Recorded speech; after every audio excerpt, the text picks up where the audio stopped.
Hi అండి. అందరూ ఎలా ఉన్నారు? సో, ఇవాళటి వ్లాగ్ వచ్చేసి అందరికిష్టమైన ఎగ్ కర్రీ అన్నమాట. చాలా టేస్టీగా ఉంటది. అండ్ క్విక్‌గా అయిపోతుంది గూడా. సో, మీ అందరికి నచ్చుతుందని అనుకుంటున్నాను. సో, ఫస్ట్ నేనిక్కడ ఒక పాన్ తీసుకొని అందులో ఆయిల్ వేసి ఆనియన్ అనేది బాగా ఫ్రై చేసుకుంటున్నాను. మీకు కావాలి అంటే పచ్చిమిర్చి గూడా వేసుకోవచ్చు. నేనిక్కడైతే పచ్చిమిర్చి యాడ్ చేయలేదు. బికాజ్ పాప పచ్చిమిర్చి తినదు.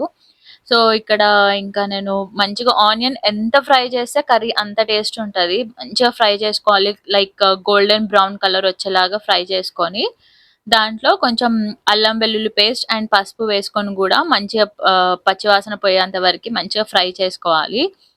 అవి 2 ఫ్రై అయిన తర్వాత కొంచెం కారం, సాల్ట్ అండ్ కొంచెం ధనియాల పొడి వేసుకొని మంచిగా ఫ్రై చేసుకోవాలి.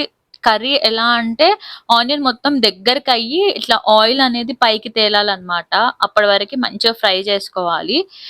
బికాజ్ ఎగ్ కర్రీకి ఎంత ఆనియన్ ఫ్రై చేస్తే అంత టేస్ట్ ఒస్తది. లేదంటే ఆనియన్ అంతా ఇట్లా మనం తింటుంటే మన పళ్ళకి తగులుతూ ఉండి అసలు టేస్ట్ ఉండదనమాట.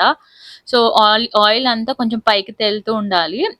ఆనియన్ మంచిగా ఫ్రై అయిన తర్వాత అందులో టమాటా వేయాలి. టమాటా వేసి అస్సలు కలపొద్దు. కలిపితే తొందరగా ఉడకదనమాట టమాటా. టమాటా లాగానే ఉండిపోద్ది.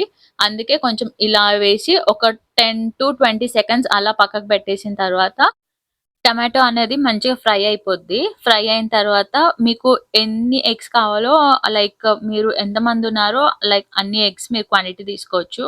నేనైతే ఇక్కడ మేము ఉండేది 3 మెంబర్స్ కాబట్టి నేను 4 ఎగ్స్ తీసుకున్నాను. జస్ట్ పగలగొట్టి వేశానంతే. అండ్ ఏం కలపలేదు. పగలగొట్టి అలాగే వేయాలి. వెంటనే కలిపేసి ఏందంటే మొత్తం గజిబిజిగా అయిపోయి లైక్ ఎగ్ బుర్జీలాగా అయిపోద్ది. అస్సలు బాగోదు. ఇలాగే ఉంచేసిన తర్వాత కొంచెం కింద ఇలా వైట్‌గా వస్తది చూసారా? అప్పుడు కొంచెం తీసి ఎక్కువ కలపకండి.